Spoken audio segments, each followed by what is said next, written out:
Maurya circle ನಿಂದ ವಿಧಾನಸೌಧಕ್ಕೆ ತೆರಳಿದಂತಹ ರೈತರು ಸಿಎಂ ಕುಮಾರಸ್ವಾಮಿಯನ್ನ ಭೇಟಿ ಮಾಡಿ ವಾಪಸ್ ಆಗಿದ್ದಾರೆ. ಸಿಎಂ ಭೇಟಿಗೆ ಅವಕಾಶ ಮಾಡಿಕೊಡಲಿಲ್ಲ ಅಂತ ಹೇಳಿ ವಿಧಾನಸೌಧಕ್ಕೆ ಮುತ್ತಿಗೆಯನ್ನ ಕೂಡ ಹಾಕಲಾಗಿತ್ತು. ಮೌರ್ಯ ಸರ್ಕಲ್ ನಿಂದ ವಿಧಾನಸೌಧದತ್ತ ರೈತ ಸಂಘಟನೆ ಕೂಡ ಈಗಾಗಲೇ ಹೋಗ್ತಾ ಇದೆ. ಬ್ಯಾರಿಕೇಡ್ಗಳನ್ನು ಸರಿಸಿ ಭದ್ರತೆಯನ್ನ ಭೇದಿಸಿ ಮುನ್ನುಗ್ತಾ ಇದ್ದಾರೆ ರೈತ ಸಂಘಟನೆಯ ಸದಸ್ಯರು. ಪ್ರತಿಭಟನಾ ನಿರತರನ್ನ ತಡೆಯೋದಕ್ಕೆ ಪೊಲೀಸರು ಹರಸಾಹಸ ಕೂಡ ಪಡಬೇಕಾಯಿತು.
ಈಗಾಗಲೇ ಮೌರ್ಯ ಸರ್ಕಲ್ ನಿಂದ ವಿಧಾನಸೌಧಕ್ಕೆ ತೆರಳಿದಂತಹ ರೈತರು ಸಿಎಂ ಕುಮಾರಸ್ವಾಮಿಯನ್ನ ಭೇಟಿ ಮಾಡಿ ವಾಪಸ್ ಆಗಿದ್ದಾರೆ. ಫ್ರೀಡಂ ಪಾರ್ಕ್ಗೆ ಈಗಾಗಲೇ ಕೆಲ ರೈತರು ಕೂಡ ಆಗಮಿಸಿದ್ದಾರೆ. ಸೂಕ್ತವಾಗಿ ಸಿಎಂ ಸ್ಪಂದಿಸಲಿಲ್ಲ ಅಂತ ಹೇಳಿ ರೈತರು ತೀವ್ರ ಆಕ್ರೋಶವನ್ನು ಕೂಡ ವ್ಯಕ್ತಪಡಿಸುತ್ತಾ ಇದ್ದಾರೆ. ವಿಧಾನಸೌಧಕ್ಕೆ ಮುತ್ತಿಗೆ ಹಾಕೋದಕ್ಕೆ ತೆರಳಿದಂತಹ ರೈತರನ್ನ ಸಂದರ್ಭದಲ್ಲಿ ಪೊಲೀಸರು ವಶಕ್ಕೆ ಕೂಡ ಪಡೆದಿದ್ದಾರೆ. ಈ ಹಿನ್ನೆಲೆಯಲ್ಲಿ ಒಂದ್ ಕಡೆ ಈಗಾಗಲೇ ಮೌರ್ಯ ಸರ್ಕಲ್ ನಿಂದ ವಿಧಾನಸೌಧಕ್ಕೆ ಕೆಲವು ರೈತರು ಕೂಡ ತೆರಳಿದ್ರು. ರೈತರು ಸಿಎಂ ಕುಮಾರಸ್ವಾಮಿಯನ್ನ ಭೇಟಿ ಮಾಡಿ ಈಗ ಮತ್ತೆ ಫ್ರೀಡಂ ಪಾರ್ಕ್ಗೆ ಸಾಕಷ್ಟು ರೈತರು ಹೋಗ್ತಾ ಇದ್ದಾರೆ. ಅದರಲ್ಲೂ ಕೂಡ ಸರಿಯಾಗಿ ಸಿಎಂ ಸ್ಪಂದನೆ ಮಾಡಲಿಲ್ಲ ಅನ್ನುವಂತಹ ಆಕ್ರೋಶ ಕೂಡ ಈಗಾಗಲೇ ಕಾಣಿಸ್ತಾ ಇದೆ ರೈತರಲ್ಲಿ. ಇನ್ನೊಂದು ಕಡೆ ಸಾಕಷ್ಟು ಟ್ರಾಫಿಕ್ ಜಾಮ್ ಕೂಡ ಆಗಿದೆ. ಈಗಾಗಲೇ ರೈತರು ಸಂಪೂರ್ಣ ಸಾಲ ಮನ್ನಾ ಮಾಡಬೇಕು ಅಂತ ಹೇಳಿ ಈಗಾಗಲೇ ಪ್ರತಿಭಟನೆಯನ್ನು ಕೂಡ ಮಾಡ್ತಾ ಇದ್ದಾರೆ. ಈ ಒಂದು ಪ್ರತಿಭಟನೆಯಿಂದಾಗಿ ಸಾಕಷ್ಟು ಪ್ರಾಬ್ಲಮ್ ಕೂಡ ಆಗ್ತಾ ಇದೆ. ಒಂದ್ ಕಡೆ ರೈತರು ಸಾಲ ಮನ್ನಾ ಮಾಡಬೇಕು ಅಂತ ಹೇಳಿ ಆಕ್ರೋಶ ಹೊರಹಾಕ್ತಾ ಇದ್ರೆ, ಇನ್ನೊಂದು ಕಡೆ ಎಲ್ಲಾ ಕಡೆ ರಸ್ತೆ ತಡೆಯನ್ನು ಕೂಡ ಮಾಡಿ ಒಂದು ರೀತಿಯ ನೀವು ಗಮನಿಸಬಹುದು ಯಾವ ರೀತಿಯಾಗಿ ವೆಹಿಕಲ್ಗಳು ಈಗ ನಿಂತಿದೆ, ಟ್ರಾಫಿಕ್ ಜಾಮ್ ಆಗಿದೆ ಅನ್ನೋದನ್ನ ಕೂಡ ನೀವು ಗಮನಿಸಬಹುದು. ರಾಜ್ಯಾದ್ಯಂತ ನಾಳೆ ರಸ್ತೆ ತಡೆ ಮಾಡ್ತೀವಿ ಅನ್ನುವಂತಹ ಒಂದು ರೀತಿಯ ಈಗ ಹೋರಾಟವನ್ನ ಕೂಡ ಹಮ್ಮಿಕೊಂಡಿದ್ದಾರೆ. ನಾಳೆ ರಾಜ್ಯಾದ್ಯಂತ ರಸ್ತೆ ತಡೆಗೆ ಕೂಡ ಈಗಾಗಲೇ ಕರೆಯನ್ನ ಕೊಟ್ಟಿದ್ದಾರೆ. ಈಗಾಗಲೇ ರೈತ ಸಂಘಟನೆಯ ಮುಖಂಡರುಗಳು ಸಿಎಂ ಕೂಡ ಸರಿಯಾಗಿ ಸ್ಪಂದನೆ ಮಾಡಲಿಲ್ಲ ಅನ್ನುವಂತಹ ಆಕ್ರೋಶ ರೈತರಿಂದ ವ್ಯಕ್ತ ಆಗ್ತಾ ಇದೆ. ರೈತರು ಈ ಹಿನ್ನೆಲೆಯಲ್ಲಿ ಪ್ರತಿಭಟನೆಯನ್ನ ಮಾಡ್ತಾ ಇದ್ದಾರೆ.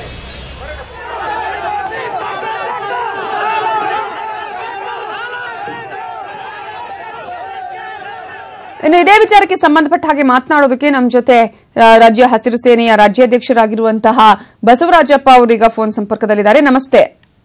ನಮಸ್ತೆ, ಹೇಳಿ ಮೇಡಮ್. ಈಗ ಒಂದ್ ಕಡೆ ಪ್ರತಿಭಟನೆ ಆಗ್ತಾ ಇದೆ, ಸಿಎಂ ಅವರನ್ನ ಕೂಡ ಭೇಟಿ ಆದ್ರೆ ಅಲ್ಲಿ ಏನಾಯ್ತು, ಅದರ ಜೊತೆಗೆ ನಾಳೆ ಮತ್ತೆ ಈಗ ರಸ್ತೆ ತಡೆ ಮಾಡುವಂತಹ ಒಂದು ಕರೆಯನ್ನ ಕೊಟ್ಟಿದ್ದೀರಾ, ಹೇಗೆ?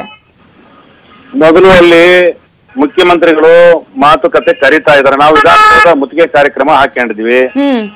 ಈ ಮಧ್ಯೆ ರಕ್ಷಣಾ ಇಲಾಖೆಯವರು ಮುಖ್ಯಮಂತ್ರಿಗಳು ಮಾತುಕತೆ ಕರೆದಿದ್ದಾರೆ, ಬನ್ನಿ ಅಂತ ಹೇಳಿ ಕರ್ಕೊಂಡು ಹೋದ್ರು. 25 ಜನ ಬನ್ನಿ ಅಂತ. 25 ಜನ ಬನ್ನಿ ಅಂತ ಕರ್ಕೊಂಡೋಗಿ ವಿಧಾನಸೌಧ ಗೇಟ್ ಹತ್ರ ಪಶ್ಚಿಮ ದ್ವಾರದ ಬಳಿ ಹೊರಗಡೆನೆ ನಿಲ್ಲಿಸ್ಕೊಂಡು ಅಲ್ಲೇನ್ ಹೇಳಿದ್ರು, ಇಲ್ಲ ಮುಖ್ಯಮಂತ್ರಿಗಳು ಇಲ್ಲ, ನೀವು ಕೃಷಿ ಸಚಿವರ ಜೊತೆ ಮಾತಾಡಿ, ಕೃಷಿ ಸಚಿವರು ಇಲ್ಲೇ ಬರ್ತಾರೆ ಮಾತಾಡ್ತಾರೆ ಅಂತ ಹೇಳಿದ್ರು. ನೀವು ಮುಖ್ಯಮಂತ್ರಿಗಳ ಹತ್ರ ಮಾತಾಡಿಸ್ತೀವಿ ಅಂತ ಹೇಳಿ ಕರ್ಕೊಂಬಂದು ನೀವು ಕೃಷಿ ಸಚಿವರ ಹತ್ರ ಮಾತಾಡಿಸ್ತೀವಿ ಅಂತ ಹೇಳಿದ್ರೆ ಅರ್ಥ ಏನು? ಯಾಕೆ ಮುಖ್ಯಮಂತ್ರಿಗಳು ಮಾತಾಡಕ್ಕೆ ತಯಾರಿಲ್ವಾ? ನಾನು ಯಾವತ್ತೂ ರೈತರ ಪರ ಅಂತ ಹೇಳ್ತಕ್ಕಂತ ಮುಖ್ಯಮಂತ್ರಿಗಳು ಯಾಕೆ ರೈತ ಮುಖಂಡರ ಜೊತೆ ಕರ್ನಾಟಕದ ಮೂಲೆಯಿಂದ ಬೀದರು, ಗುಲ್ಬರ್ಗ, ಚಾಮರಾಜನಗರ, ಬಳ್ಳಾರಿ, ಶಿವಮೊಗ್ಗ, ಧಾರವಾಡ, ಎಲ್ಲ ಬೆಂಗಳೂರು, ಚಿಕ್ಕಬಳ್ಳಾಪುರ ಎಲ್ಲಾ ಜಿಲ್ಲೆಯಿಂದ ಬಂದಂತ ರೈತ ಮುಖಂಡರನ್ನ ಯಾಕೆ ಮಾತಾಡಕ್ ಆಗ್ತಾ ಇಲ್ಲ ಅವರು ಅಂತ ಹೇಳಿದ್ರೆ ಪೊಲೀಸ್ನವರು ಅಸಹಾಯಕರಾದ್ರು. ಇವರು ಅಲ್ಲಿ ಯಾರು ನಮ್ಮ ಹೆಡ್ ಇದ್ರು ಅವರೇ ಡಿಸಿಪಿ ಅವ್ರ ಹೆಸರು ಗೊತ್ತಿಲ್ಲ ನನಗೆ. ಡಿಸಿಪಿನೇ ಮುಖ್ಯ ಜವಾಬ್ದಾರಿ, ಈ ಭಾಗದ ಜವಾಬ್ದಾರಿಯುತವಾದಂತ ಇವರು ಅವ್ರ ಜೊತೆ ಕಾಂಟ್ಯಾಕ್ಟ್ ಮಾಡ್ಬಿಟ್ಟು ಅವ್ರು 25 ಜನ ಬರ್ರಿ ಅಂತ ಅವ್ರದೇ ಬಸ್ ಅಲ್ಲಿ ಕರ್ಕೊಂಡು ಹೋದ್ರು ನಮ್ಮನ್ನ. ಗೊತ್ತಾಯ್ತಾ? ಅಲ್ಲಿ ಕರ್ಕೊಂಡೋಗಿ ಮುಖ್ಯಮಂತ್ರಿಗಳು ಅವರು ನಮ್ ಜೊತೆ ಮಾತುಕತೆ ಮಾಡದೆ ಹೊರಟೋಗಿದ್ದಾರೆ. ಅಂದ್ರೆ ಭೇಟಿ ಆಗಿಲ್ಲ, ನಿಮ್ಮನ್ನ ಮೀಟ್ ಮಾಡಿಲ್ಲ. ನಾವ್ ಅದಕ್ಕೆ ಏನ್ ಮಾಡಿದ್ವಿ, ನಮ್ ಕಾರ್ಯಕ್ರಮ ಮೊದಲಿನ ಕಾರ್ಯಕ್ರಮ ವಿಧಾನಸೌಧ ಮುಖ್ಯ ಕಾರ್ಯಕ್ರಮ ಮುಂದುವರಿಸ್ತೀವಿ ಅಂತ ಹೇಳಿದ್ವಿ. ಅವರು ನಮ್ಮನ್ನ ಅರೆಸ್ಟ್ ಮಾಡಿ ಈಗ ಎಲ್ಲಿಗೋ ಕರ್ಕೊಂಡು ಹೋಗ್ತಾ ಇದ್ದಾರೆ. ಎಲ್ಲಿ ಕರ್ಕೊಂಡು ಹೋಗ್ತಾರೆ ಅಂತ ಗೊತ್ತಿಲ್ಲ. ಎಷ್ಟು ಜನರನ್ನ ಈಗ ಈ ರೀತಿಯಾಗಿ ವಶಕ್ಕೆ ಪಡ್ಕೊಂಡಿದ್ದಾರೆ ಪೊಲೀಸರು? ಈಗ ಹೆಚ್ಚು ಕಮ್ಮಿ ಒಂದು 100-150 ಜನ ತಗೊಂಡಿದ್ದಾರೆ. ಈಗ ಏನ್ ಉಳಿದವರು ಇವತ್ತು ಅವ್ರು ಏನ್ ಮಾಡ್ತಾರೆ ಅನ್ನೋದು ಗೊತ್ತಾಗುತ್ತೆ ನಿರ್ಧಾರ ಸಂಜೆ ಒಳಗೆ. ನಮ್ಮನ್ನ ಬಿಡುಗಡೆ ಮಾಡಬಹುದು ಅಂತ ಅನಿಸ್ತಾ ಇದೆ. ಮಾಮೂಲಿ ಅದೇ ಮಾಡೋದವ್ರ ಹಿಂದಿನ ಅನುಭವ. ಆದ್ರಿಂದ ನಾವು ಜುಲೈ 21ನೇ ತಾರೀಕು ಹಾವೇರಿಯಲ್ಲಿ ಒಂದು ಬೃಹತ್ ಸಮಾವೇಶನ ಇದೇ ಸಾಲ ಮನ್ನಾಕ್ಕೆ ಸಂಬಂಧಪಟ್ಟಂಗೆ ಕರೆದಿದೀವಿ. ಅವತ್ತು ನಾವು ರಾಜ್ಯಾದ್ಯಂತ ಮುಂದೆ ಯಾವ ತರವಾದ ಚಳವಳಿ ಮಾಡಬೇಕು ಅನ್ನೋದನ್ನ ನಾವು ಅಲ್ಲಿ ಅನೌನ್ಸ್ ಮಾಡ್ತೀವಿ. ಜುಲೈ 21ನೇ ತಾರೀಕು ಹಾವೇರಿಲಿ ಅನೌನ್ಸ್ ಮಾಡ್ತೀವಿ. ಅಲ್ಲಿ ಒಂದು ಸಮಾವೇಶವನ್ನ ಕರೆದಿದ್ದೀರಿ. ಈಗ ಇವತ್ತಿನ ಹೋರಾಟ ಇಲ್ಲಿಗೆ ನಿಲ್ಲುತ್ತಾ ಸರ್? ಇವತ್ತಿನ ಪ್ರತಿಭಟನೆ ಹೋರಾಟ ಅವ್ರು ಏನ್ ಮಾಡ್ತಾರೆ ಮುಂದಿನ ನೋಡ್ತೀವಿ. ಅವ್ರು ಏನ್ ಮಾಡ್ತಾರೆ ಬಿಡುಗಡೆ ಮಾಡಿದ ಮೇಲೆ ನಾವು ಅಲ್ಲಿ ಕುತ್ಕೊಂಡು ನಿಮ್ ಜೊತೆ ಸಾಕಷ್ಟು ನೀವು ಹೇಳಿ ಒಂದು 100 ಜನರನ್ನ ಅವಶ್ಯಕ ಪಡೆದಿರಂತೆ. ಉಳಿದಂತೆ ನಿಮ್ ಜೊತೆ ಬಂದಂತವ್ರು ಎಲ್ಲಿದ್ದಾರೆ? ಹೆಚ್ಚು ಕಮ್ಮಿ 500-1000 ಜನ ಇದ್ದಾರೆ. ಅವ್ರನ್ನು ಅರೆಸ್ಟ್ ಮಾಡ್ತೀವಿ ಅಂತಿದ್ದಾರೆ. ನಮ್ಮನ್ನೆಲ್ಲ ಅರೆಸ್ಟ್ ಮಾಡಿದ್ದಾರೆ. ಅವ್ರು ಅರೆಸ್ಟ್ ಮಾಡ್ತೀವಿ ಅಂತ ಹೋಗಿದ್ದಾರೆ ಕೆಲವಷ್ಟು ರೈತರು ಅಂತ ಹೇಳ್ತಾರೆ. ಹೋಗ್ತಾ ತಡೆದ್ರಲ್ಲ ಇಲ್ಲಿ ಅಡ್ಡ. ನಾವ್ ಅದಕ್ಕೆ ರಸ್ತೆಲೆ ಕೂತ್ವಲ್ಲ. ಫ್ರೀಡಂ ಪಾರ್ಕಿಗೆ ಹೋಗಕ್ಕೂ ಬಿಡ್ಲಿಲ್ಲ ಅವರು. ನಾವು ವಿಧಾನಸೌಧ ಹೋಗಕ್ಕೆ ಅಂತ ಹೊರಟ್ವಿ. ಹಾಗಾಗಿ ಇಲ್ಲೇ ತಡೆದ್ರು, ಫ್ರೀಡಂ ಪಾರ್ಕ್ ಬಳಿ ತಡೆದ್ರು ಅವ್ರು ನಮ್ಮನ್ನ. ಆದ್ರಿಂದ ಅವರು ಸಾಲ ಮನ್ನಾ ಅವ್ರು ಎಷ್ಟು ಮಾಡ್ತಾರೋ ಈಗ ರೈತರಿಗೆ ಒಂದ್ ಕಣ್ಣಿ ಬೆಣ್ಣೆ ಒಂದ್ ಕಣ್ಣಿಗೆ ಸುಣ್ಣ ಅನ್ನೋ ರೀತಿ ಮಾಡಿದ್ದಾರೆ. ಅದನ್ನ ನೀವು ಸಾಲ ಮನ್ನಾನ್ನ ಸಮಾನವಾಗಿ ರೈತರಿಗೆ ತಲುಪುವಂಗ್ ಮಾಡಿ 17 ಲಕ್ಷ ರೈತರಿಗೆ ನೀವು ಸಾಲ ಮನ್ನಾ ಪ್ರಯೋಜನ ಮಾಡಿದಿರಿ. 27 ಜನ ರೈತರಿಗೆ 20 ಲಕ್ಷ ಜನ ರೈತರಿಗೆ 25,000 ಕೊಡ್ತಾ ಇದ್ದೀರಿ. ಇನ್ನು 15 ಲಕ್ಷ ಜನರಿಗೆ 1 ರೂಪಾಯಿ ಕೊಡ್ತಾ ಇಲ್ಲ. ಆಮೇಲೆ 2009ನೇ ಇಸ್ವಿಯಿಂದ ಹಿಂದ್ಗಡೆ ಸಾಲ ತಗೊಂಡವರಿಗೆ 1 ರೂಪಾಯಿ ಕೊಡ್ತಾ ಇಲ್ಲ. ಎಲ್ಲಾ ರೈತ ಸಂಘಟನೆಗಳು ಕೂಡ ಈಗ ಈ ಒಂದು ಹೋರಾಟದಲ್ಲಿ ಇದಾರ, ಪ್ರತಿಭಟನೆಯಲ್ಲಿ ಇದಾರ, ನಾಡಿನ ಸಮಾವೇಶಕ್ಕೂ ಕೂಡ ಜೊತೆ ಆಗ್ತಾರ? ಹೇಗೆ ಎಲ್ಲಾ ರೈತ ಸಂಘಟನೆಗಳು? ಕೆಲವು ಸಂಘಟನೆಗಳು ಬರ್ತಾರೆ, ಕೆಲವು ಸಂಘಟನೆಗಳು ಅವ್ರ ಜೊತೆನೂ ಮಾತುಕತೆ ಮಾಡ್ತೀವಿ. ಮುಂದೆ ಚಳವಳಿ ಯಾವ ರೀತಿ ರೂಪಿಸ್ಬೇಕು ಅಂತಕ್ಕಂಥವ್ರ ಬಗ್ಗೆನೂ ಕೂಡ. ನಾಳೆ ಹೊರಟಿಲ್ಲ, ರಸ್ತೆ ತಡೆ ಮಾಡಿ ಬಂದ್ ಮಾಡಿ ಹೋರಾಟ ಮಾಡ್ತೀವಿ ಅನ್ನುವಂಥದ್ದು ಮಾಹಿತಿ ಬಂತು. ಆತರ ಇದೆಯಾ ಇಲ್ವಾ? ನಾಳೆ ಏನಿಲ್ಲ, ನಾವು 21ನೇ ತಾರೀಕು ತೀರ್ಮಾನ ಮಾಡಿ ಅಲ್ಲಿಂದ ಕರೆ ಕೊಡ್ತೀವಿ. 21ನೇ ತಾರೀಕು ಈಗ ನಾವು ಇಷ್ಟೇ ಜನ ರಸ್ತೆ ತಡೆ ಮಾಡಕ್ಕಾಗಲ್ಲ, ಆಮೇಲೆ ಬೆಂಗಳೂರಿನ ಮಾಡಕ್ಕಾಗಲ್ಲ. ಆಯಾ ಜಿಲ್ಲಾ ಕೇಂದ್ರಗಳಲ್ಲಿ ಗ್ರಾಮಗಳಲ್ಲಿ ನಾವು ಮಾಡ್ತೀವಿ. ನಾಳೆ ಆ ತರದ್ದು ಯಾವುದೇ ಒಂದು ಕಾರ್ಯಕ್ರಮ ಇಲ್ಲ. ಈಗ ಅಂದ್ರೆ ಜುಲೈ 21ರವರೆಗೂ ಕೂಡ ನೀವು ಅವರಿಗೆ ಅವಕಾಶವನ್ನ ಅಥವಾ ಸಮಯವನ್ನ ಕೊಡ್ತಾ ಇದೀರಿ. ಹಾಗಾದ್ರೆ ಜುಲೈ 21 ತನಕ ಕೂಡ ಅಷ್ಟೊಳಗಡೆ ಅವ್ರ ಕರೆದು ಮಾತಾಡಿಸಿ ನಮಗೆ ಸಮಾಧಾನ ಮಾಡ್ತಾರ, ಅವ್ರು ಏನ್ ಮಾಡ್ತಾರೆ, ಯಾವ ರೀತಿ ಮಾಡ್ತೀವಿ ಅನ್ನೋದಾದ್ರೆ ಮಾಡ್ಬೋದು. ಅವ್ರಿಗೊಂದು ಅವಕಾಶ ಇದೆ. ಜುಲೈ 21 ಒಳಗಡೆ ಅವ್ರು ಏನು ನಮ್ಮನ್ನು ಕರೆದು ಮಾತಾಡಿಸ್ತೇ ಹೋದ್ರೆ ನಾವು ಅಲ್ಲಿ ಚಳವಳಿ ತೀರ್ಮಾನ ಮಾಡ್ತೀವಿ. ಈಗ ನೀವ್ ಹೇಳಿದ್ರಿ ಅಂದ್ರೆ ನಮ್ಮ ಸಾಕಷ್ಟು ರೈತರಿಗೆ ಕೂಡ ಪ್ರಾಬ್ಲಮ್ ಆಗಿದೆ ಅಂತ ಹೇಳಿ, ಈಗ ಈ ಸಿಎಂ ಅವರನ್ನ ಭೇಟಿ ಮಾಡೋದಕ್ಕೆ ಅವಕಾಶ ಸಿಗ್ಲಿಲ್ಲ, ನಿರೀಕ್ಷೆ ಸಿಗ್ತಾರೆ ಅನ್ನುವಂಥದ್ದು ನಿರೀಕ್ಷೆ ಇಟ್ಕೊಂಡು ಹೋಗಿದ್ರ ನೀವೇ? ಹೇಗೆ ಇಲ್ಲೇ ತನಕ ಕರ್ನಾಟಕದ ಇತಿಹಾಸದಲ್ಲಿ ಎಲ್ಲಾ ಮುಖ್ಯಮಂತ್ರಿಗಳು ಚಳವಳಿ ಮಾಡಿದಾಗ ಭೇಟಿ ಮಾಡಿದ್ದಾರೆ. ಇದು ಮೊದಲನೇ ಬಾರಿ ಮುಖ್ಯಮಂತ್ರಿಗಳು ನಮ್ಮನ್ನ ಭೇಟಿ ಮಾಡದೇ ಇರ್ತಕ್ಕಂಥದ್ದು ಕರ್ಕೊಂಡೋಗಿ. ಅದ್ ಏನ್ ಕಾರಣ ನಮಗೆ ಗೊತ್ತಿಲ್ಲ. ಅಧಿಕಾರಿಗಳ ಕಾರಣಕರ್ತರೋ ಮುಖ್ಯಮಂತ್ರಿ ಕಾರಣಕರ್ತರೋ ನಮಗೆ ಇನ್ನೂ ಆಮೇಲೆ ಗೊತ್ತಾಗಬೇಕಾಗಿದೆ. ಮುಖ್ಯಮಂತ್ರಿಗಳ ಪ್ರತಿಕ್ರಿಯೆ ನಂತರ ಗೊತ್ತಾಗತ್ತೆ ನಮ್ಗೆ. ಮುಖ್ಯಮಂತ್ರಿಗಳಿಗೆ ಏನ್ ಗಮನಕ್ಕೆ ಹೋಗಿದೆಯೋ ಗಮನಕ್ಕೆ ಹೋಗಿಲ್ವೋ ಅಥವಾ ನಮ್ಮನ್ನಲ್ಲಿ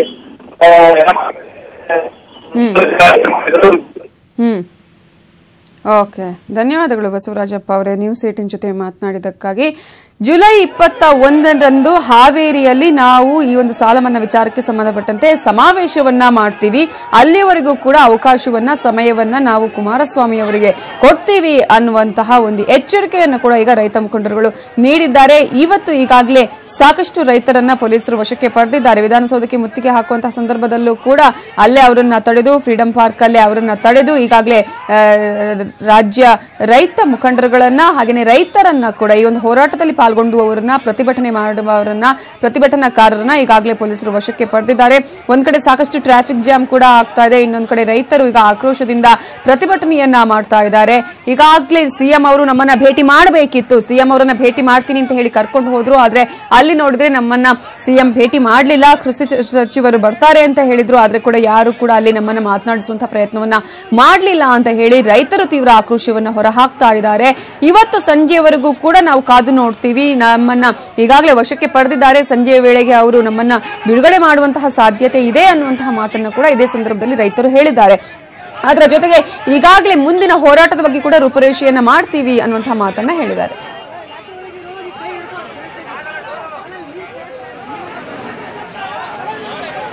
ಇನ್ನು ಇದರ ಬಗ್ಗೆ ಮಾತನಾಡೋದಕ್ಕೆ ನಮ್ಮ ಜೊತೆ ಈಗ ಹಸಿರು ಸೇನೆಯ ಮುಖಂಡರಾಗಿರುವಂತಹ ನಜೀರ್ ಸಾಬ್ ಫೋನ್ ಸಂಪರ್ಕದಲ್ಲಿದ್ದಾರೆ. ನಮಸ್ತೆ ಮೇಡಮ್. ನಮಸ್ಕಾರ. ಈಗ ಸರ್ ನಿಮ್ಮನ್ನ ಕೂಡ ವಶಕ್ಕೆ ಪಡೆದಿದ್ದಾರೆ ಪೊಲೀಸರು? ಹೌದು ಮೇಡಮ್, ನಾವು ಕೂಡ ಈಗ ವಾಹನದಲ್ಲಿದ್ದೇವೆ. ನಮ್ಮನ್ನು ತಗೊಂಡು ಹೋಗ್ತಾ ಇದ್ದಾರೆ, ಬಂಧನ ಮಾಡಿ ನಮ್ಮನ್ನು ತಗೊಂಡು ಹೋಗ್ತಾ ಇದ್ದಾರೆ, ಕರ್ಕೊಂಡು ಹೋಗ್ತಾ ಇದ್ದಾರೆ ಅಂತ ಹೇಳ್ತಿದ್ದೀರಿ. ಈಗ ಸಿಎಂ ಅವರನ್ನ ಭೇಟಿ ಮಾಡೋದಕ್ಕೆ ಅವಕಾಶ ಸಿಗ್ಲಿಲ್ಲ ಅಂತ ಹೇಳಿದ್ರು ಬಸವರಾಜ್ ಅವರು ಕೂಡ. ಹೌದು ಮೇಡಮ್. ಅಂದ್ರೆ ನಿರೀಕ್ಷೆ ಇತ್ತ ಅಥವಾ ಈಗ ಹೋರಾಟದ ಒಂದು ಹಾದಿ ಗೊತ್ತಿತ್ತು, ನೀವು ಪ್ರತಿಭಟನೆ ಮಾಡ್ತೀರಿ ಅನ್ನೋದು ಕೂಡ ಗೊತ್ತಿತ್ತು, ಇವತ್ತು ಮುತ್ತಿಗೆ ಹಾಕ್ತೀರಿ ಅನ್ನೋದು ಕೂಡ ಗೊತ್ತಿತ್ತು, ವಿಧಾನಸಭೆಯಲ್ಲಿ ಕಲಾಪದಲ್ಲೂ ಕೂಡ ಅದನ್ನ ಮಾತನಾಡಿದ್ದಾರೆ. ಆದ್ರೆ ಎಲ್ಲೋ ಒಂದ್ ಕಡೆ ಈ ತರ ಭೇಟಿ ಆಗೋದನ್ನ ಎಲ್ಲೋ ಒಂದ್ ಸಲ ತಪ್ಪಿಸಿದ್ದಾರೆ ಅಂತ ಅನ್ಸತ್ತಾ ಹೇಗೆ? ನೋಡಿ ಮೇಡಮ್, ಈಗ ಪೊಲೀಸ್ ಇಲಾಖೆ ಅಧಿಕಾರಿಗಳ ಸೂಚಿಸಿ ವಿಧಾನಸೌಧಕ್ಕೆ ಬರ್ಲಿಕ್ಕೆ ಹೇಳಿದ್ರು. ಅದರಂತೆ ಮಾನ್ಯ ರಾಜ್ಯಾಧ್ಯಕ್ಷರು ನಾವು ಎಲ್ಲರೂ ಸೇರಿ ಅಲ್ಲಿ ಹೋದ್ವಿ. ಜಿಲ್ಲೆಯ ಮುಖಂಡರು ಸೇರ್ಕೊಂಡು ಹೋದ್ವಿ. ಅಲ್ಲಿ ಹೋದ್ಮೇಲೆ ಪೊಲೀಸ್ ಇಲಾಖೆ ಅಧಿಕಾರಿಗಳು ಹೇಳಿದ್ರು, ಇಲ್ಲ ಮತ್ತೊಂದೇನೋ ಬೇರೆ ಅರ್ಜೆಂಟ್ ಕೆಲಸ ಇದೆ ಅಂತ. ಹೀಗಾಗಿ ಅವರು ಆ ಭಾಗದಿಂದ ಹೊರಟೋದ್ರು ಅಂತಕ್ಕಂಥ ಮಾತನ್ನ ಹೇಳಿದ್ರು. ಹೀಗಾಗಿ ಇವತ್ತು ರೈತರು ಬೀದಿಗಿಳಿದು ಇವತ್ತು ನಾವೇನು ಸಾಲ ಮನ್ನಾದ ವಿಚಾರವಾಗಿ ಹೋರಾಟ ಮಾಡ್ತಾ ಇದ್ದೀವಿ. ರೈತರಿಗಿಂತ ಹೆಚ್ಚಿನ ಬಹಳ ದೊಡ್ಡ ಕೆಲಸ ಮತ್ತೊಂದು ಬೇರೊಂದು ಇದೆಯಾ, ಅದು ಯಾವುದು ಅನ್ನೋದನ್ನ ಮಾನ್ಯ ಕುಮಾರಸ್ವಾಮಿ ಅವರು ಸ್ಪಷ್ಟಪಡಿಸಬೇಕಾಗುತ್ತೆ. ಮೊದಲ ಆದ್ಯತೆ ರೈತರಿಗೆ, ರೈತರ ಸಮಸ್ಯೆಗಳಿಗೆ ಕೊಡಬೇಕಾಗಿತ್ತು ಅಥವಾ ಅಂತ ಹೇಳ್ತಾ ಇದ್ದೀರಿ? ಇವತ್ತಿನವರೆಗೆ ಯಾವ ರಾಜ್ಯದ ಮುಖ್ಯಮಂತ್ರಿಗಳು ಕೂಡ ಈ ರೀತಿಯ ಅವಮಾನ ಮಾಡಿರಲಿಲ್ಲ. ವಿಧಾನಸೌಧಕ್ಕೆ ಬರ ಹೇಳಿ ಮಾತುಕತೆ ಮಾಡ್ತೀವಿ ಅಂತ ಕರೆಸಿ ಇವತ್ತು ಮಾತನಾಡದೇ ಹಿಂದಿನ ಭಾಗದಿಂದ ಓಡಿ ಹೋಗಿರ್ತಕ್ಕಂಥ ಮುಖ್ಯಮಂತ್ರಿ ಅಂತ ಹೇಳಲಿಕ್ಕೆ ನಾನು ಬಯಸ್ತೀನಿ. ನಿಮ್ಮ ಬೇಡಿಕೆ ಏನಾಗಿತ್ತು ಸರ್? ಅಂದ್ರೆ ಎಲ್ಲಾ ರೈತರ ಸಾಲ ಮನ್ನಾ ಮಾಡಬೇಕು ಅನ್ನುವಂಥದ್ದೇ ಬೇಡಿಕೆನಾ ಹೇಗೆ? ಹೌದು ಮೇಡಮ್, ಇವತ್ತು ಕೇವಲ ಒಂದೇ ಒಂದು ವಿಚಾರವಾಗಿ ನಾವು ಇವತ್ತು ಬೀದಿಗೆ ಇಳಿದಿರ್ತಕ್ಕಂಥದ್ದು. ಈ ರಾಜ್ಯದ ಎಲ್ಲಾ ರೈತರ ಸಂಪೂರ್ಣ ಸಾಲ ಮನ್ನಾ ಆಗಬೇಕು ಅಂತಕ್ಕಂಥ ನಿಟ್ಟಿನಲ್ಲಿ ನಾವು ಇವತ್ತು ಬೀದಿಗೆ ಇಳಿದಿದ್ದೇವೆ. ಇವತ್ತು ಮಾನ್ಯ ಮುಖ್ಯಮಂತ್ರಿಗಳು 34,000 ಕೋಟಿ ಮನ್ನಾ ಮಾಡೀನಿ ಅಂತ ಹೇಳ್ತಾರೆ. ಅದು ಲೆಕ್ಕಾಚಾರ ಹಾಕಿದ್ರೆ 16,000 ಕೋಟಿ ಮಾತ್ರ ಬರ್ಲಿಕ್ಕೆ ಸಾಧ್ಯ ಇದೆ. ಹೀಗಾಗಿ ಅವರು ಸುಳ್ಳನ್ನ ಹೇಳಿದ್ದಾರೆ ರಾಜ್ಯದ ಜನತೆಗೆ. ಅದನ್ನ ಸ್ಪಷ್ಟಪಡಿಸಬೇಕು ಅವರು. ನಾನು ಅವತ್ತು ಚುನಾವಣೆಯ ಮುಂಚೆ ಕಾಂಗ್ರೆಸ್ಸಿನವರು ಟೀಕೆ ಮಾಡಿದ್ರು, 40 ಸೀಟ್ ಕೂಡ ಹೆಚ್ಚಿಗೆ ಬರ್ಲಿಕ್ಕೆ ಸಾಧ್ಯ ಇಲ್ಲ ಜೆಡಿಎಸ್ನವರು, ಅವರು ಯಾವಾಗ ಮುಖ್ಯಮಂತ್ರಿ ಆಗ್ತಾರೆ, ಅವರು ಯಾವಾಗ ಸಾಲ ಮನ್ನಾ ಮಾಡ್ತಾರೆ ಅಂತಕ್ಕಂತ ಮಾತನ್ನ ಹೇಳಿದಾಗ ಇದೇ ಮಾನ್ಯ ಕುಮಾರಸ್ವಾಮಿ ಅವರು ಬಿಜಾಪುರದಲ್ಲಿ ತಮ್ಮ ವೇದಿಕೆಯಲ್ಲಿ ಹೇಳಿದ್ರು, ನಾವು 40 ಜನ ಬರ್ಲಿ, ನಾವು ಬಂದಾಗ ನಮ್ಮನ್ನ ಬಿಟ್ಟು ಸರ್ಕಾರ ರಚನೆ ಮಾಡ್ಲಿಕ್ಕೆ ಸಾಧ್ಯ ಇಲ್ಲ. ಆ ಸಮಯದಲ್ಲಿ ನಾನು ಷರತ್ತು ಹಾಕ್ತೇನೆ, ಯಾರು ರೈತರ ಸಾಲ ಮನ್ನಾ ಮಾಡ್ಲಿಕ್ಕೆ ಒಪ್ಪುಗೊಳ್ತೀರಿ ಅಂತವ್ರಿಗೆ ನಾನು ಬೆಂಬಲಿಸಿ ಸರ್ಕಾರ ರಚನೆ ಮಾಡ್ಲಿಕ್ಕೆ ಅನುಕೂಲ ಮಾಡ್ತೀನಿ ಅಂತಕ್ಕಂಥ ಹೇಳಿ. ಅದಕ್ಕೋಸ್ಕರನೇ ನೀವು ಅವ್ರು ಕರೆದಂತಹ ರೈತ ಸಂವಾದ, ರೈತರ ಸಭೆಯಲ್ಲೂ ಕೂಡ ನೀವು ಹೋಗಿದ್ರಿ, ರೈತರುಗಳು ಮಾತನಾಡಿದ್ರಿ. ಆದ್ರೆ ಈಗ ಆ ಒಂದು ಭರವಸೆ ಈಡೇರಿಲ್ಲ. ಮುಂದಿನ ಹೋರಾಟ ಹೇಗೆ? ಓಕೆ, ಅವರ ಸಂಪರ್ಕ ಕೂಡ ಸರಿಯಾಗಿ ಸಾಧ್ಯ ಆಗ್ತಾ ಇಲ್ಲ. ಧನ್ಯವಾದಗಳು ನಜೀರ್ ಸಾಬ್ ಅವರ ನ್ಯೂಸ್ 18 ಜೊತೆ ಮಾತನಾಡಿದಕ್ಕಾಗಿ.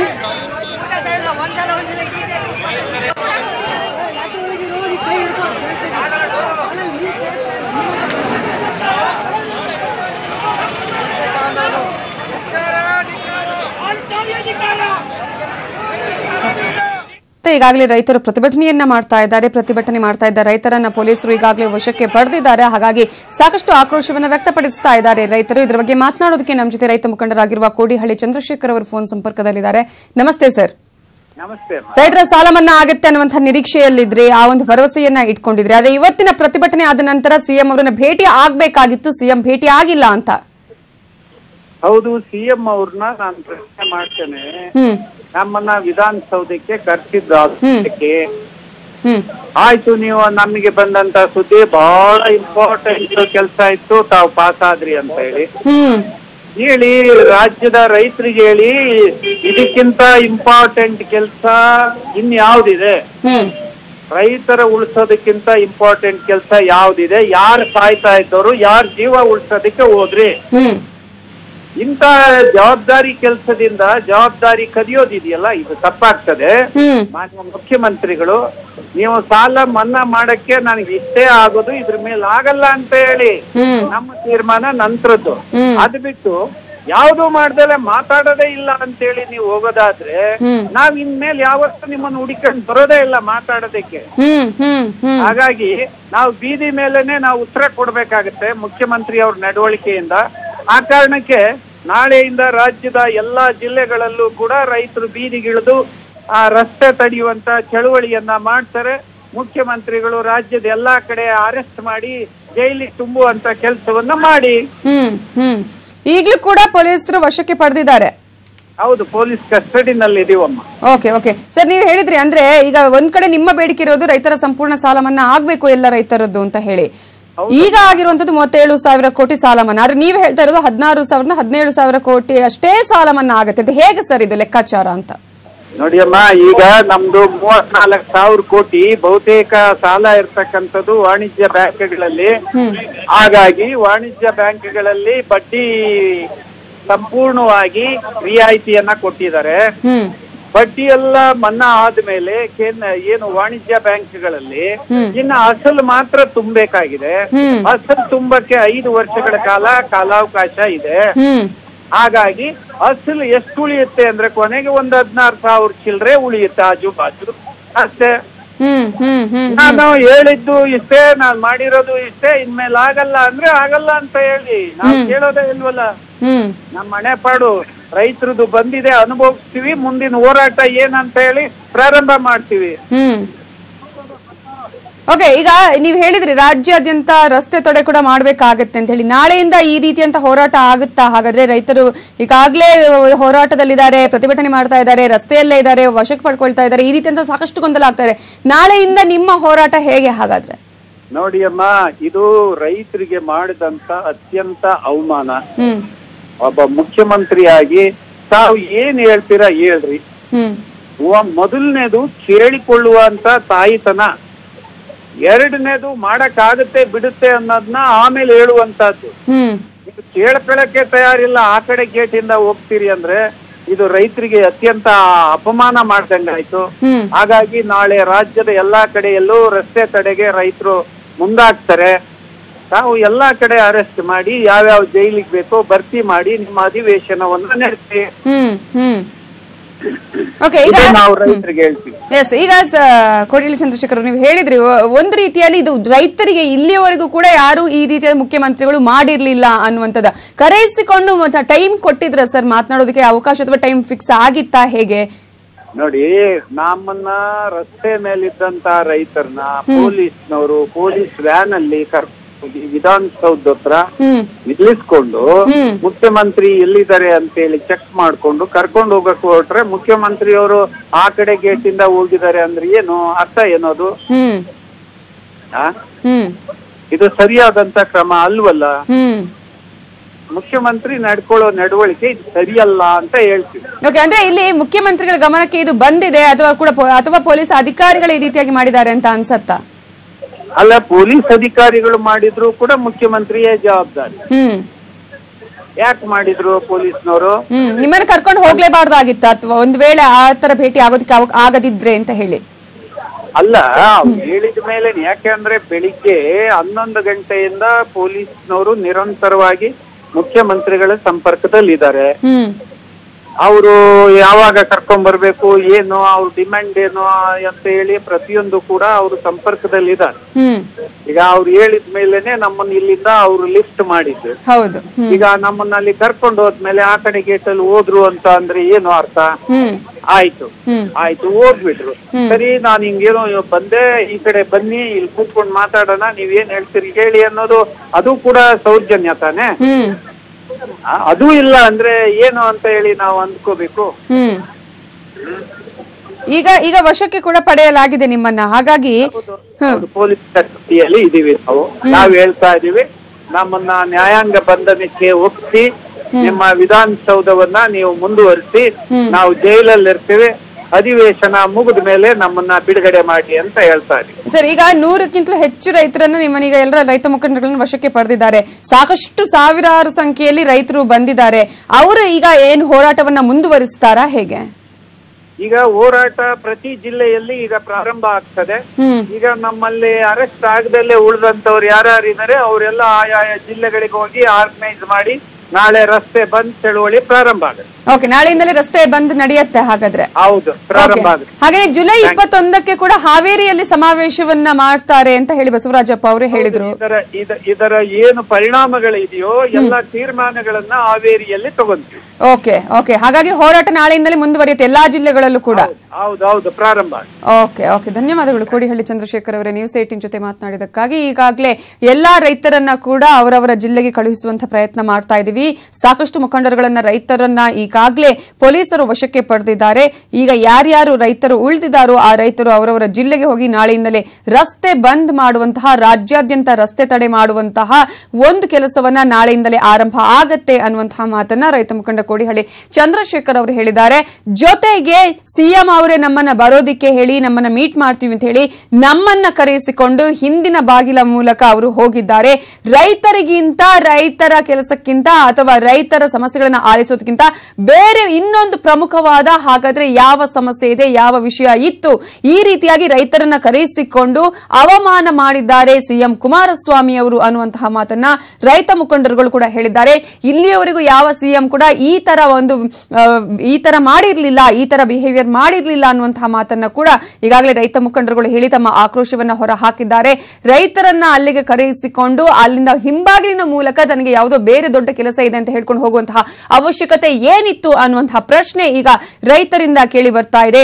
ಸಿಎಂ ಸೂಕ್ತವಾಗಿ ಸ್ಪಂದಿಸಲಿಲ್ಲ, ನಮ್ಮನ್ನ ಕರೆಸಿಕೊಂಡು ಅಲ್ಲಿ ನಮಗೆ ಅವಮಾನ ಮಾಡಿದ್ದಾರೆ, ರೈತರಿಗೆ ಅವಮಾನವನ್ನ ಮಾಡಿದ್ದಾರೆ ಸಿಎಂ ಕುಮಾರಸ್ವಾಮಿ ಅವರು. ಒಂದು ವೇಳೆ ಅವರಿಗೆ ಈ ಒಂದು ಕೆಲಸವನ್ನ ಅಥವಾ ನಮಗೆ ರೈತರಿಗೆ ಸಾಲ ಮನ್ನಾ ಸಂಪೂರ್ಣವಾಗಿ ಮಾಡೋದಕ್ಕೆ ಆಗೋದಿಲ್ಲ ಅಂತ ಹೇಳಿದ್ರೆ ಆ ಮಾತನ್ನ ಹೇಳಬಹುದಾಗಿತ್ತು ಅನ್ನುವಂತಹ ಮಾತನ್ನ ಕೂಡ ಹೇಳಿದ್ದಾರೆ. ಇದರ ಬಗ್ಗೆ ಮಾತನಾಡೋದಕ್ಕೆ ನಮ್ಮ ಜೊತೆ ರೈತ ಮುಖಂಡರಾಗಿರುವಂತಹ ಮಾರುತಿ ಮಾನ್ಪಾಡಿ ಅವರು ಫೋನ್ ಸಂಪರ್ಕದಲ್ಲಿದ್ದಾರೆ. ನಮಸ್ತೆ ಸರ್. ನಮಸ್ಕಾರ ಮೇಡಮ್. ಓಕೆ, ಈಗ ರೈತರನ್ನ ಅಲ್ಲಿಗೆ ವಿಧಾನಸೌಧವರೆಗೂ ಕರೆಸಿ ಸಿಎಂ ಭೇಟಿ ಆಗಿಲ್ಲ ಅಂತ ಹೇಳಿ ಆಕ್ರೋಶ ಕೂಡ ವ್ಯಕ್ತ ಆಗ್ತಾ ಇದೆ. ಇನ್ನೊಂದ್ ಕಡೆ ಸಾಕಷ್ಟು ಹೋರಾಟದ ರೂಪುರೇಷೆಗಳು ತಯಾರಾಗ್ತಾ ಇದೆ. ಮೊದಲ ಬಾರಿಗೆ ಈ ರೀತಿಯಾಗಿ ಒಬ್ಬ ಸಿಎಂ ರೈತರ ವಿರುದ್ಧ, ರೈತರಿಗೆ ಈ ರೀತಿ ಅವಮಾನ ಮಾಡಿದ್ದಾರೆ ಅಂತ ರೈತರು ಕೂಡ ಹೇಳ್ತಾ ಇದ್ದಾರೆ. ಏನ್ ಹೇಳ್ತೀರಾ ನೀವು? ಮೇಡಮ್ ಅವರು ಸ್ವಯಂ ಘೋಷಿತವಾಗಿ ಸಾಲ ಮನ್ನಾ ಮಾಡ್ತೀನಿ ಅಂತ ಹೇಳಿದ್ದಾರೆ ನಮ್ಮ ಮುಖ್ಯಮಂತ್ರಿಗಳು. ಅವರಿಗೆ ನಾನೇನ್ ಕೇಳಿರ್ಲಿಲ್ಲ. ಅವರೇ ತಮ್ಮ ಚುನಾವಣಾ ಪ್ರಣಾಳಿಕೆಯಲ್ಲಿ ಕೂಡ ಹೇಳಿದ್ದಾರೆ, ನಮ್ಮ ಜೊತೆಗಿನ ಸಭೆಯಲ್ಲೂ ಕೂಡ ಸಾಲ ಮನ್ನಾ ಮಾಡ್ತೀನಿ ಅಂತ ಹೇಳಿದ್ದಾರೆ. ಈ ತಾಪತ್ರೆ ಏನಾಗಿದೆ ಅಂದ್ರೆ ಅವರು ಸುಸ್ತಿದಾರರು ಅಂತ ಹೇಳಿ ಸುಮಾರು 27 ಲಕ್ಷ ಜನಕ್ಕೆ ಸಾಲ ಮನ್ನಾ ಆಗೋದಿಲ್ಲ, 25,000 ರೂಪಾಯಿ ಹಾಕ್ತೀನಿ ಅಂತ ಹೇಳಿ ಹೊರಟಿದ್ದಾರೆ. 27 ಲಕ್ಷ ಜನಕ್ಕೆ ಇದು ಸಾಧಾರಣ ಅಲ್ಲ, ದೊಡ್ಡ ಜನಕ್ಕೆ ಅನ್ಯಾಯ ಆಗಿದೆ. ಇದು ಸರಿಪಡಿಸ್ಬೇಕು ಅನ್ನೋ ಮಾತನ್ನ ಕೇಳಿ ರೈತರೇನು ಹೋರಾಟ ಮಾಡ್ತಾ ಇದ್ರೆ ಅದು ಸರಿ ಇದೆ. ನಾವು ಮುಖ್ಯಮಂತ್ರಿಗಳು ಒಂದು ಗೌರವಯುತವಾಗಿ ನಡೆಸ್ಕೊಳ್ಳೋದು ಅವ್ರ ಧರ್ಮ. ಆ ರೀತಿ ಅವರಿಗೆ ಅಗೌರವವಾಗಿ ನಡ್ಕೊಳ್ಬಾರ್ದು ಅಂತ ನಾವು ಹೇಳ್ತಾ ಇದೀವಿ. ಎಷ್ಟೇ ಕೆಲಸ ಇದ್ರು ಕೂಡ ಅವ್ರ ಜೊತೆಗೆ ಗೌರವಯುತವಾಗಿ ನಡ್ಕೊಳ್ಬೇಕಾಗಿದೆ ಅಂತನ್ನೋದು ಇದೆ. ಆದ್ರಿಂದ ನಾವು ಮುಖ್ಯ ರೈತ ಸಂಘದ ಪ್ರತಿನಿಧಿಗಳು ಯಾರಿದ್ದಾರೆ ಅವ್ರ ಜೊತೆಗೆ ಇನ್ನೊಂದ್ಸರಿನೂ ಅದನ್ನ ಕರೆದು ಈ ಸಮಸ್ಯೆನ ಬಗೆಹರಿಸಬೇಕು. ಇನ್ಸಲ್ಟ್ ಮಾಡಿದ್ದನ್ನು ನಾವು ಖಂಡಿಸ್ತೀವಿ, ಆ ರೀತಿ ಅಗೌರವವಾಗಿ ನಡ್ಕೋದನ್ನ ಖಂಡಿಸ್ತೀವಿ. ಅಂತದ್ದು ನಡಿಬಾರ್ದಂತೀವಿ. ರಾಜ್ಯದ ಅನ್ನದಾತನ ಪರವಾಗಿ ಬರ್ತಕ್ಕಂತ ಮುಖಂಡರಿಗೆ ಅಗೌರವವಾಗಿ ನಡ್ಕೊಳ್ಬಾರ್ದು ಅನ್ನೋದು ನಮ್ಮ ಮುಖ್ಯವಾದಂತಹ ವಿಚಾರ. ಇವತ್ತು ರೈತರ ಹೋರಾಟ ನಡೀತಾ ಇದೆ. ಆ ಸುಸ್ತಿದಾರರು ಅನ್ನೋದೇ ಶಬ್ದ ಏನದೆ, ಪರಿಭಾಷೆ ಏನದೆ ತೆಗಿಬೇಕು. ಎಲ್ಲರದ್ದು ರೈತರ ಸಾಲ ಮನ್ನಾ ಅವರಾಗಿ ಹೇಳಿದ್ರೆ 2 ಲಕ್ಷ ಅಂತ 2 ಲಕ್ಷ ಮಾಡ್ಬೇಕಂತ ಕೇಳಿ. ಓಕೆ, ಧನ್ಯವಾದಗಳು ಮಾರುತಿ ವಾನ್ಪಡೆ ಅವರೇ ನ್ಯೂಸ್ 18 ಜೊತೆ ಮಾತನಾಡಿದಕ್ಕಾಗಿ. ಇನ್ನು ರೈತ ಮುಖಂಡರಾಗಿರುವಂತಹ ಕುರುಬೂರು ಶಾಂತಕುಮಾರ್ ಅವರು ನಮ್ಮ ಜೊತೆ ಫೋನ್ ಸಂಪರ್ಕದಲ್ಲಿದ್ದಾರೆ. ನಮಸ್ತೆ. ನಮಸ್ಕಾರ ಮೇಡಮ್. ಈಗಾಗಲೇ ಪ್ರತಿಭಟನೆ ಆಗ್ತಾ ಇದೆ, ಪೊಲೀಸರು ವಶಕ್ಕೆ ಕೂಡ ಪಡ್ಕೊಂಡಿದ್ದಾರೆ ರೈತರನ್ನ ಅಂತ ಹೇಳಿ. ಆದ್ರೆ ಸಿಎಂ ಎಲ್ಲೋ ಒಂದ್ ಕಡೆ ಅಗೌರವವಾಗಿ ನಮ್ ಜೊತೆ ನಡ್ಕೊಂಡ್ರು ಅನ್ನುವಂತಹ ಬೇಸರ ಇದೆ. ನಿಮ್ಗೂ ಇದೆಯಾ ಒಂದು ಬೇಸರ, ಹೇಗೆ ಅಂತ? ಮೇಡಮ್, ನಾನು ಅಲ್ಲಿ ಇಲ್ಲೇ ಹೊರಗಡೆ ಇದ್ದೀನಿ ನಾನು. ಆದ್ರೂ ಕೂಡ ಮುಖ್ಯಮಂತ್ರಿಗಳು ಈ ವಿಚಾರದಲ್ಲಿ ರೈತರ ಜೊತೆ ಮಾತಾಡ್ಬೇಕು ಅಂತಕ್ಕಂಥದ್ದು ನಮ್ಮ ಒತ್ತಾಯ. ಯಾಕೆಂದ್ರೆ ಅಧಿಕಾರಕ್ಕೆ ಬರ್ಲಿಕ್ಕೂ ಮೊದಲು ತುಂಬಾ ರೈತರ ಬಗ್ಗೆ ಹೇಳಿದ್ದಾರೆ. ಚುನಾವಣೆ ಪೂರ್ವದಲ್ಲಿ ಸಂಪೂರ್ಣ ಸಾಲ ಮನ್ನಾ ಮಾಡ್ತೀವಿ ಅಂತ ಹೇಳಿದ್ರು, ಮತ್ತೆ ಮೀಟಿಂಗ್ ನಡೆಯುವಾಗಲೂ ಕೂಡ ಮಾತಾಡಿದ್ರು. ಆದ್ರೆ ಇವಾಗ ಸಾಲವನ್ನ ಮನ್ನಾ ಮಾಡಿದೆ ಅಂತ ಹೇಳಿ ಷರತ್ತನ್ನ ವಿಧಿಸಿದ್ದಾರೆ. ಈ ಷರತ್ತು ವಿಧಿಸಿರೋದ್ರಿಂದ ಹೆಚ್ಚು ಜನ ರೈತರಿಗೆ ಅನುಕೂಲ ಆಗೋದಿಲ್ಲ. ಯಾಕೆಂದ್ರೆ ಈ ಸುಸ್ತಿ ಸಾಲ ಮನ್ನಾ ಅಂತ ಹೇಳಿದ್ರೆ ಹಿಂದೆ ಇದ್ದಂತ ಸರ್ಕಾರ 50,000 ರೂಪಾಯಿ ಸಾಲ ಮನ್ನಾ ಮಾಡಿದಾಗ ರಾಜ್ಯದ 22 ಲಕ್ಷ ರೈತರು ನವೀಕರಣ ಮಾಡ್ಕೊಂಡಿದ್ದಾರೆ. ಅದರಿಂದ ಆ ರೈತರಿಗೆ ಈ ಸೌಲಭ್ಯ ಸಿಗೋದಿಲ್ಲ. ಸುಸ್ತಿ ಆಗೋರು ಅಂದ್ರೆ ಮತ್ತೆ ರಾಷ್ಟ್ರೀಕೃತ ಬ್ಯಾಂಕ್ ಅಲ್ಲೂ ಕೂಡ ಸುಮಾರು 4% ಬಡ್ಡಿ ರಿಯಾಯಿತಿ ಸಿಕ್ತು ಅಂತ ಹೇಳಿ ಸುಮಾರು ಅವರು ಕೂಡ 70-80% ರೈತರು ಸಾಲವನ್ನ ನವೀಕರಣ ಮಾಡ್ಕೊಂಡಿದ್ದಾರೆ. ಇದು ಹೆಚ್ಚು ರೈತರಿಗೆ ಅನುಕೂಲ ಆಗೋದಿಲ್ಲ. 8-10% ರೈತರಿಗೆ ಮಾತ್ರ ಇವರು ಸಾಲ ಮನ್ನಾ ಮಾಡೋದು ಅನುಕೂಲ ಆಗ್ತದೆ. ಅದರಿಂದ ಎಲ್ಲಾ ರೈತರಿಗೆ ಅನುಕೂಲ ಆಗ್ಬೇಕು ಅಂತ ಹೇಳಿದ್ರೆ ಷರತ್ತನ್ನ ಹಾಕಿರೋದನ್ನ ಕೈ ಬಿಡಬೇಕು ಅಂತಕ್ಕಂಥದ್ದು ಮೊದಲ ಒತ್ತಾಯ. ಎರಡನೇದು ಡಿಸೆಂಬರ್ 31 ತನಕ ಅಂತ ಹೇಳಿದ್ದಾರೆ. ಅದ್ರಲ್ಲೂ ಕೂಡ ಹೆಚ್ಚು ಜನ ರೈತರಿಗೆ ಅನುಕೂಲ ಆಗೋದಿಲ್ಲ. ಅದನ್ನ ಡೇಟ್ ಅನ್ನ ತೆಗಿಬೇಕಾಗ್ತದೆ ಅವರು. ಎಲ್ಲಿವರೆಗೂ ಕೂಡ ನೀಡಬೇಕಾಗತ್ತೆ, ಹೇಗೆ ಅಂತ? ಮೇಡಮ್, ಈಗ ಕೊನೆ ನಾವು ಹೇಳ್ತಕ್ಕಂಥದ್ದು 2018 ತನಕ ಅವ್ರು ಏನ್ ಘೋಷಣೆ ಮಾಡಿದರೆ ಘೋಷಣೆ ಮಾಡಿರೋ ದಿನಾಂಕ ತನಕ ಮಾಡಬೇಕು. ಇಲ್ಲ ಅಂತ ಹೇಳಿದ್ರೆ ಅಕೌಂಟ್ ಇಯರ್, ಹಣಕಾಸಿನ ಇಯರ್ ಪ್ರತಿ ವರ್ಷ ಮಾರ್ಚ್ 31 ತನಕ ಆಗ್ತಿದೆ. ಕೊನೆ ಪಕ್ಷ ಮಾರ್ಚ್ 31 ತನಕ ಅವರು ಕೂಡ ಮಾಡಬೇಕಾಗ್ತದೆ. ಆ ರೀತಿ ಮಾಡಿದಾಗ ಹೆಚ್ಚು ಜನ ರೈತರಿಗೆ ಅನುಕೂಲ ಆಗ್ತದೆ, ಮಾಡುವಂತ ಕಾರ್ಯ ಸಾರ್ಥಕತೆ ಆಗ್ತದೆ. ಇಲ್ಲದ್ರೆ ಇದು ಮೊಸಳೆ ಕಣ್ಣೀರು ಅಂತ ಹೇಳ್ಬೇಕಾಗ್ತದೆ, ರೈತರ ಕಣ್ಣಿಗೆ ಮಣ್ಣೆರಚುವಂತ ಕೆಲಸ ಅಂತ ಹೇಳ್ಬೇಕಾಗ್ತದೆ. ಆದ್ರೆ ಮುಖ್ಯಮಂತ್ರಿಗಳು ನಿರ್ಧಾರವನ್ನು ಬದಲಾಯಿಸಬೇಕು, ಮತ್ತೆ ಏನು ಆಗಿರ್ತಕ್ಕಂಥ ತಪ್ಪನ್ನ ಸರಿಪಡಿಸ್ತೀನಿ ಅನ್ನುವಂತ ಮಾತನ್ನ ಹೇಳ್ಬೇಕು ಅಂತಕ್ಕಂಥದ್ದು ನಮ್ಮ ಒತ್ತಾಯ. ಓಕೆ, ಅಂದ್ರೆ ರೈತರು ಕೂಡ ಮಾತನಾಡಿಸೋದಕ್ಕೆ ಪ್ರಯತ್ನ ಪಟ್ರು ಅಥವಾ ಅಲ್ಲಿಗೆ ಕರೆಸ್ಕೊಂಡು ಅಗೌರವವನ್ನ ಮಾಡಿದ್ರು ಅಂತ ಹೇಳಿ ರೈತ ಮುಖಂಡರುಗಳು ನೀವು ಸೇರಿದಂತೆ ಸಾಕಷ್ಟು ಜನ ಹೇಳೋದು ಹಾಗೆ ರೈತರ ಸಮಸ್ಯೆಯನ್ನೇ ಕೇಳಬೇಕಾಗಿತ್ತು ಮೊದಲು, ಯಾವುದೇ ಸಮಸ್ಯೆ ಇದ್ರು ಅಂತ ಹೇಳಿ. ಹಾಗಾಗಿ ಎಲ್ಲ ಒಂದ್ ಕಡೆ ಇದು ಒಂದ್ ರೀತಿಯ ಬೇಜಾರಿಗೆ ಕಾರಣ ಆಗಿದೆಯಾ ರೈತರಿಗೆ? ಇದಕ್ಕೆ ನೋಡಿ, ಅವರು ಮೊದಲು ಸಾಲವನ್ನ ಮನ್ನಾ ಮಾಡಿದಂತ ಸಂದರ್ಭದಲ್ಲೂ ಕೂಡ ರಾಜ್ಯದ ರೈತರಿಗೆ ತುಂಬಾ ನಿರಾಶೆಯಾಗಿದೆ, ಬೇಸರ ಆಗಿದೆ. ಆದ್ರೆ ಇವತ್ತು ಕೂಡ ಈ ಚಳವಳಿಗೆ ರೈತರು ಇಳಿತಾ ಇದ್ದಾರೆ. ರಾಜ್ಯಾದ್ಯಂತ ರೈತರು ಚಳವಳಿ ಇಳಿಲಿಕ್ಕೆ ಮೊದಲು ಸರ್ಕಾರ ತನ್ನ ನಿರ್ಧಾರವನ್ನ ಬದಲಾಯಿಸಿದ್ರೆ ಒಳ್ಳೇದು. ಯಾಕೆಂದ್ರೆ ರೈತರು ಚಳವಳಿಗೆ ಇಳಿದಾಗ ಏನೇನ್ ಘಟನೆಗಳಾಗ್ತದೆ ಸರ್ಕಾರ ಗೊತ್ತಿರ್ತಕ್ಕಂಥ ವಿಚಾರ. ಆದ್ರೂ ಕೂಡ ಈ ಸರ್ಕಾರ ಸಮ್ಮಿಶ್ರ ಸರ್ಕಾರ ಇದೆ, ಸಮ್ಮಿಶ್ರ ಸರ್ಕಾರದ ಮುಖ್ಯಮಂತ್ರಿಗಳಾಗಿದ್ದಾರೆ. ರೈತರ ಬಗ್ಗೆ ಹಿತಾಸಕ್ತಿಯನ್ನು ಕಾಪಾಡುವಂತ ಕೆಲಸ ಮಾಡಬೇಕು. ಮುಂದಿನ ಚುನಾವಣೆಯಲ್ಲೂ ಕೂಡ ರೈತರ ಸಹಕಾರ ಬೇಕು ಅಂತ ಹೇಳಿದ್ರೆ ತುರ್ತಾಗಿ ಮುಖ್ಯಮಂತ್ರಿಗಳು ನಿರ್ಧಾರವನ್ನ ಬದಲಾಯಿಸಬೇಕು ಅಂತಕ್ಕಂಥದ್ದು ನಮ್ಮ ಒತ್ತಾಯ. ಓಕೆ, ಅಂದ್ರೆ ಈಗ ಮುಂದಿನ ಹೋರಾಟ ಹೇಗೆ ಅಥವಾ ಎಲ್ಲಿಯವರೆಗೂ ಕೂಡ ಅವಕಾಶ ಇದೆ ಸಿಎಂಗೆ ಅವರ ಈ ಒಂದು ನಿರ್ಧಾರವನ್ನ, ಈ ಒಂದು ಯೋಚನೆಯನ್ನ ಚೇಂಜ್ ಮಾಡ್ಕೊಳ್ಳೋದಿಕ್ಕೆ ಅಥವಾ ನಿರ್ಣಯವನ್ನ ಅಂತ? ಮೇಡಮ್, ಈಗ ಅವರು ಮೋಸ್ಟ್ಲಿ ನಮ್ಮ ವಿಧಾನಸಭಾ ಅಧಿವೇಶನದಲ್ಲಿ ಘೋಷಣೆ ಮಾಡ್ತಾರೆ ಅಂತ ನಿರೀಕ್ಷೆ ಮಾಡಿದೀವಿ. ಇಲ್ಲ ಅಂತ ಹೇಳಿದ್ರೆ ಪ್ರತಿದಿನ ಹಳ್ಳಿ ತಾಲೂಕು ಮಟ್ಟದಲ್ಲಿ, ಜಿಲ್ಲಾ ಮಟ್ಟದಲ್ಲಿ ಚಳುವಳಿಗಳು ತೀವ್ರ ಆಗ್ತವೆ. ತೀವ್ರ ಆದಾಗ ಸರ್ಕಾರಕ್ಕೆ ಹೊಣೆ ಹೊರಬೇಕಾಗ್ತದೆ. ಅದನ್ನ ಅದಕ್ಕೆ ಅವಕಾಶ ಕೊಡದೇನೆ ಮುಖ್ಯಮಂತ್ರಿಗಳು ತುರ್ತಾಗಿ ನಿರ್ಧಾರವನ್ನ ಕೈಗೊಳ್ಳಬೇಕು. ಮತ್ತೆ ರೈತರ ಆತ್ಮಹತ್ಯೆಗಳು ಕೂಡ ಜಾಸ್ತಿ ಆಗಿದೆ. ಈಗ ಅವರ ಸಾಲ ಮನ್ನಾ ಮಾಡಿದ ಮೇಲೆ 5-6 ಜನ ರೈತರು ಸತ್ತಿದ್ದಾರೆ ಅಂತ ಹೇಳಿದ್ರೆ ಎಷ್ಟು ನಿರಾಶೆ ಆಗಿದೆ ಅದಕ್ಕೆ ಅದೇ ಒಂದು ಸಾಕ್ಷಿಯಾಗಿದೆ. ಅದನ್ನೇ ತುಂಬಾ ಎಕ್ಸ್ಪೆಕ್ಟ್ ಮಾಡಿದ್ರು ರೈತರು, ಎಲ್ಲ ಒಂದ್ ಕಡೆ ಸಾಲ ಮನ್ನಾ ಆಗುತ್ತೆ ಅನ್ನೋದನ್ನ ಇಟ್ಕೊಂಡಿದ್ರು ಮನಸ್ಸಲ್ಲಿ. ಕೂಡ ನಾನು ನಿಮ್ಮ ವಾಹಿನಿ ಮೂಲಕ ರೈತರಲ್ಲಿ ಮನವಿ ಮಾಡೋದಿಷ್ಟೇನೆ, ಯಾರು ಕೂಡ ಸಾಲ ಮನ್ನಾ ಆಗಿಲ್ಲ ಅಂತ ಹೇಳಿ ಸಾಲ ಮನ್ನಾಕ್ಕಾಗಿ ಸೂಸೈಡ್ ಮಾಡ್ಕೊಳ್ಳೋದು ಬೇಡ, ಆತ್ಮಹತ್ಯೆ ಮಾಡ್ಕೊಳ್ಳೋದು ಏಡಿಗಳ ಲಕ್ಷಣ. ಯಾವ ಕಾರಣಕ್ಕೂ ರೈತರು ಆ ರೀತಿ ಸಿದ್ಧತೆ ಮಾಡ್ಕೋಬಾರದು.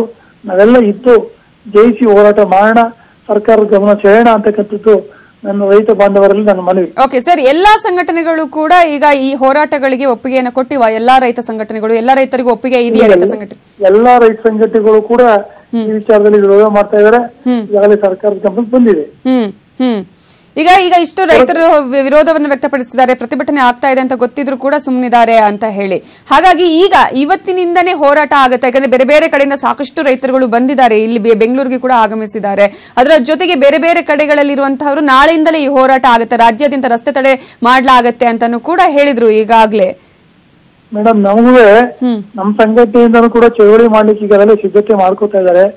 ನನಗೆ ಸ್ವಲ್ಪ ಆರೋಗ್ಯ ಸರಿ ಇದ್ದ ಕಾರಣದಿಂದ ಎಲ್ಲೂ ಹೋಗಕ್ ಆಗ್ತಾ ಇಲ್ಲ. ತುಂಬಾ ರೈತರು ನನಗೂ ಕೂಡ ದೂರವಾಣಿ ಮೂಲಕ ಕೇಳ್ತಾ ಇದ್ದಾರೆ. ನನ್ನ ಆರೋಗ್ಯ ಸ್ಥಿತಿ ಹದಗೆಟ್ಟಿರೋದ್ರಿಂದ ನಮ್ಮ ಸಂಘಟನೆ ಪದಾಧಿಕಾರಿಗಳು ಈ ಕಾರ್ಯವನ್ನು ಕೈಗೆತ್ತಿಕೊಂಡಿದ್ದಾರೆ. ಅವರು ಮಾಡ್ತಾ ಇದ್ದಾರೆ ಮೇಡಮ್, ಮಾಡ್ತಾ ಇದ್ದಾರೆ. ಅಂದ್ರೆ ಎಲ್ಲಿವರೆಗೂ ಕೂಡ ಸಂಪೂರ್ಣ ಸಾಲ ಮನ್ನಾ ಆಗುತ್ತೋ ಅಲ್ಲಿವರೆಗೂ ಕೂಡ ಹೋರಾಟ ಮುಂದುವರಿಯುತ್ತೆ. ಆಗ್ಲೇಬೇಕು. ಈಗ ಮುಖ್ಯಮಂತ್ರಿಗಳೇ ಸಂಪೂರ್ಣವಾಗಿ ಬೆಳೆ ಸಾಲ ಮನ್ನಾ ಮಾಡ್ತೀವಿ ಅಂತ ಹೇಳಿ ಸಭೆ ಕರೆದಾಗ ಹೇಳಿದ್ದಾರೆ. ಅವರು ಹೇಳೋದಂಗೆ ನಡ್ಕೊಳ್ತಾ ಇದ್ಮೇಲೆ ರೈತರಿಗೆ ಬೇಸರ ಆಗ್ತದೆ. ಅದನ್ನು ಹೇಳಿರ್ತಕ್ಕಂಥ ಕೆಲಸವನ್ನು ಮಾಡಬೇಕು ಅಂತಕ್ಕಂಥದ್ದು ನಮ್ಮೆಲ್ಲರ ಒತ್ತಾಯ. ಓಕೆ, ಧನ್ಯವಾದಗಳು ಕುರುಬೂರು ಶಾಂತಕುಮಾರ್ ಅವರ ನ್ಯೂಸ್ 18 ಜೊತೆ ಮಾತನಾಡಿದ್ದಕ್ಕಾಗಿ.